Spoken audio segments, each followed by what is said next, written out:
What up, No Man's Sky Masters? You guys looking for lush planets or biomes, or just want to know how to find anything in general? Well, I'm about to teach you how to fish instead of giving you one. Stay tuned. All right, Sky Masters. It's another beautiful day out there, so we're going to try to make this as quick as possible.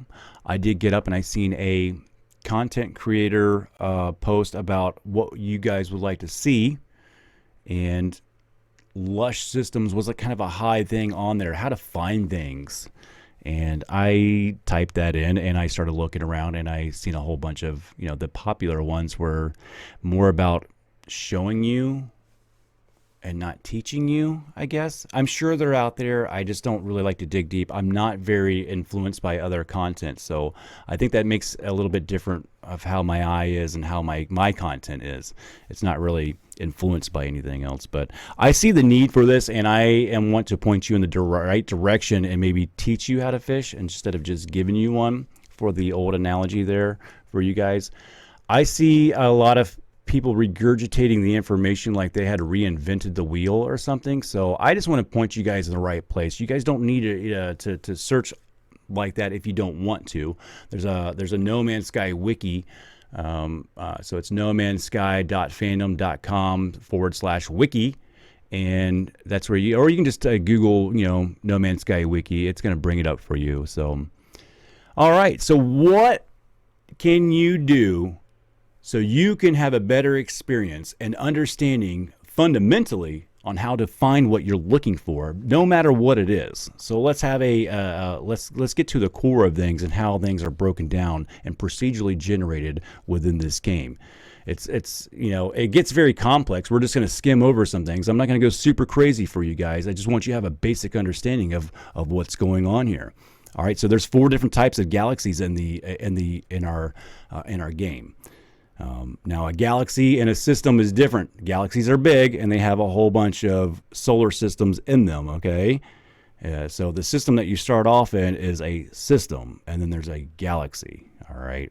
So there's 4 different types of galaxies. And the one that you start off in, I think, is a normal galaxy, okay? That's represented by the cyan color, cyan, whatever, however you want to say that. I don't know where you're from, or tomato. And we have a lush system that's represented by a green center, a harsh system that is represented by a red, and a empty system that is represented by a blue color. So that color, like when you're inside your galaxy map and you're looking around, there's usually a really bright area, or the kind of an area that your path is kind of taking you to. And that color is telling you what type of galaxy that you are in. Okay, now these different types of galaxies have a different probability of procedurally generating certain types of planets and biomes. Okay, now that chance also breaks down to what color star system you're in. Now I think the star systems are kind of similar with the galaxies and how they translate over to what probability and planets that they produce. Okay, so I when I talked about the galaxy colors, take those probabilities and what kind of biomes and chances that they have, and apply that to stars. Okay, and down here we're going to look at this graph here, and we can see. Now I'm not going to go through all this and really break this down, but this is breaking down kind of like what you can expect in each kind of star system. And your chances are here. So it's you can come here and study this a little bit, and I'm not going to break this fully down just because it gets a little bit more complex than just a long video. But it basically boils down to those really fundamental, easy facts to kind of wrap around your head. And if you want to go even further, you can come here and look at this and study this a little bit, and you can understand what your probabilities are when you go shooting over to a certain color star system and a certain color galaxy. All right. Now, with that being said, with the 4 different types of galaxies, there is one galaxy that stands out above all the rest of them, and it's more different than any of the. It's the oddity out, and I don't know why it's not more popular than it is. Okay. Yes, positive galaxies. Okay, so there's negative galaxy twos. That's a whole nother video. That's a whole nother video. We're not going to talk about that right now. But let's go into number 19. Number 19 is Iousongola. It's a very overlooked galaxy. Okay, so it is a LUSH type. It has a fuchsia colored center. I don't know why. Anybody want to tell me why?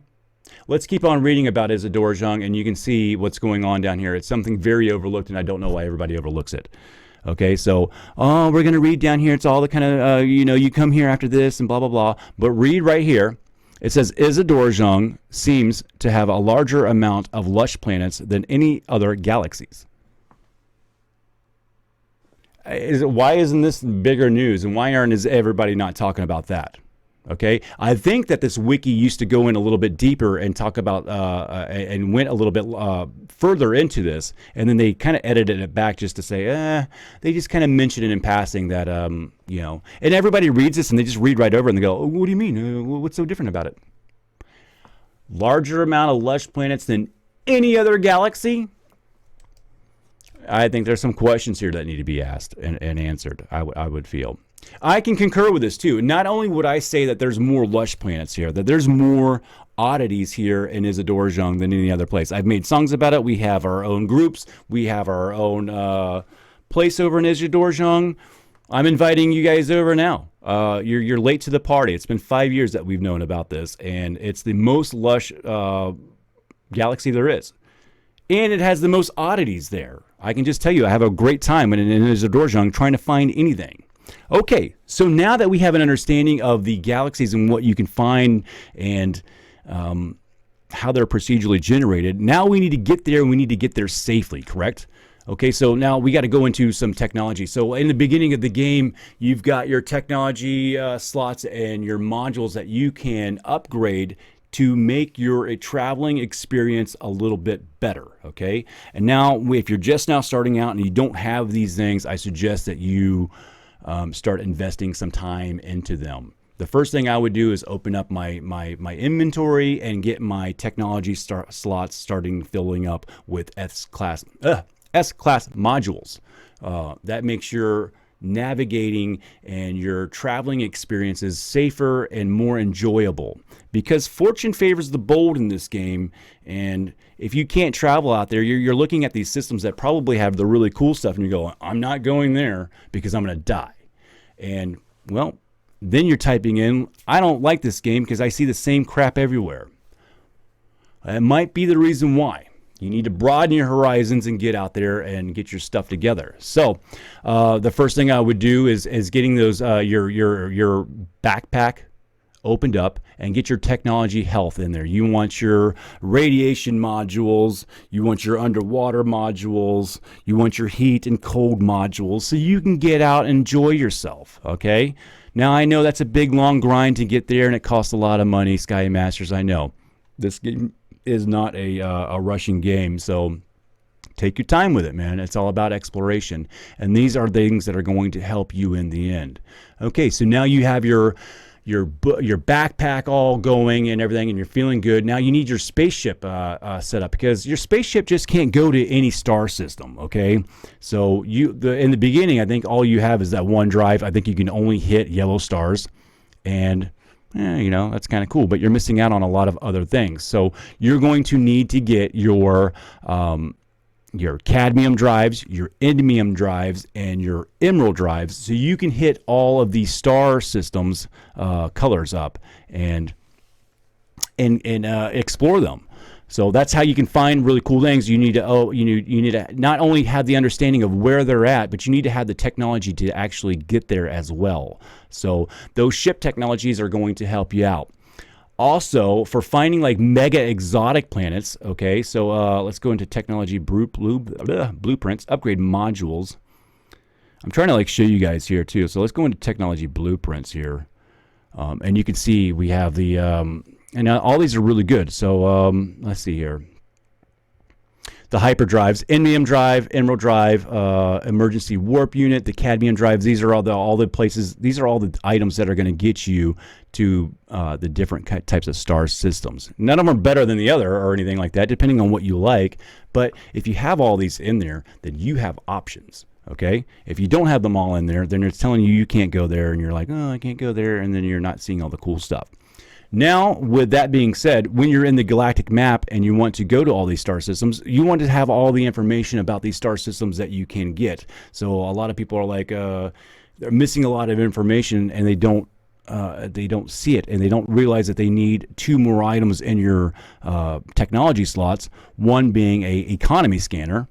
And this is going to check the economy system. It's going to tell you about what tier it is and what kind of trade they have going on. It's going to tell you. Well, I think they tell you who owns the system anyway, the race or whatever, without the information. But you're going to get more information on it. And then there's a conflict scanner. Okay, so this is going to tell you about the conflict. So if you're rolling around with a lot of goods on you, and you see a T3 conflict area, you know that you're probably going to get harassed on your way over to the space station trying to sell those goods. So you can look out for that as well. And if they are blank or they don't say anything, then it's an uncharted system. Now, uncharted systems are your areas of having more of a mega exotic or a weird experience or oddity planets. So, yeah, that's one thing that I like to do. So when I'm looking around, it depends on what I'm looking for. If I want a LUSH system, then I'm going over to Iousongola and I'm looking for yellow stars with 6 planets, and I'm going to find probably 1 or 2 or 3 LUSH systems at a time. Now, if I was looking for some dead planets or a dead moon to build on, I could go to one of those blue systems or the blue galaxies and look for a blue star and look for some things with moons or whatever. And then I can probably find a dead moon instantly like that. What you're looking for can be found easier with a higher probability chance if you know these rules and regulations and the fundamental core procedural rules that are happening within the game. Makes your experience a lot better.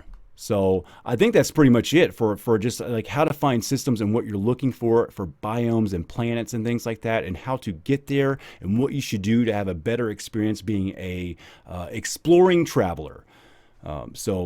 Yeah, we're just covering that. We're just covering how to travel and find things efficiently, and that's it for this video, I think. So yeah, hit that like and subscribe, and I'll see you guys later. I'm about to go check out this outside autumn fall weather. It's just beautiful out there. You guys remember to eat your peas and call your mom. Love you guys. See you later. Ooh, No Man's Sky? You like No Man's Sky? I like No Man's Sky. We both like No Man's Sky, and we have something in common already. I like odd things that nobody has done before, and I do odd things that nobody has done before in the realm of No Man's Sky. So you should maybe go check those things out. They're underneath. They've been buried so far and nobody knows about them. Go check out all these cool videos of mine, and then smash that like and subscribe and hit that little bell down there so you know when that next video that nobody's seen has come out, and you can be the first one to comment. I'll see you on the next video, guys. Peace.